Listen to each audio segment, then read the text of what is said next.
I promise you that easily 98% of Tudor fans who are walking around on this planet have a completely wrong perception of Anne Boleyn.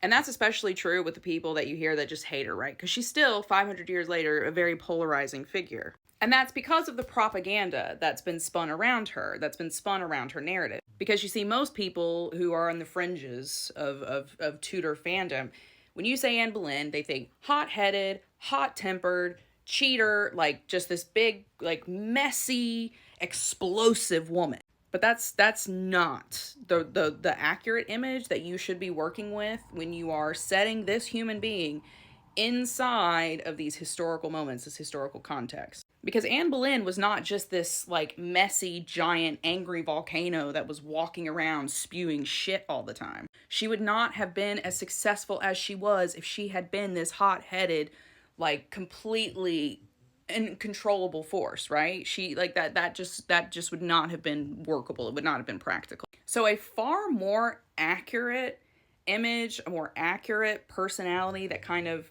gives you a little bit of a modern context that might help some of you better understand this very misunderstood queen is to think of her, right? And you just hang with me here.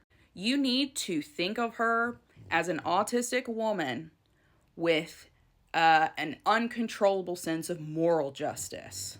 That will give you a more accurate depiction of who and what Anne was and this kind of explosive side of her temper. Because if you go back and look at any incident of Anne Boleyn, any of these like fiery, hot-headed, temperamental moments, they are always tied to some sort of wrongdoing. Either Anne had been wrong, or one of the social causes that she felt extremely passionate about had been wronged by someone around her. You will get a far more accurate glimpse of this woman if you imagine her as a neurodivergent, multi-potentialite living inside of a community, inside of a system in which she is trying to establish personal autonomy.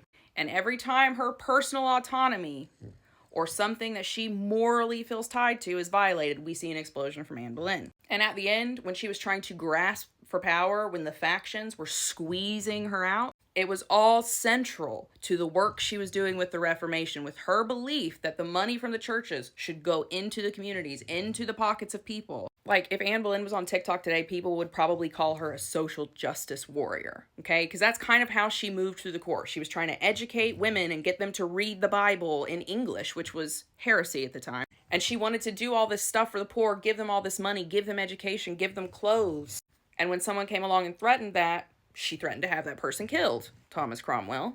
So that's just a little something helpful from you to me. So that might be a little bit more helpful for some of you. Instead of picturing this woman as just this horrible, explosive, angry woman who was stomping around the court and then trying to flirt with people and then screaming at them, why don't you try thinking of her as a highly intelligent, perhaps more intelligent than the people around her, neurodivergent woman with a strong drive for autonomy and a strong sense of moral justice, because that will bring you closer to Anne Boleyn than a lot of the pictures that Philippa Gregory would like to paint for you. Okay? So, have fun.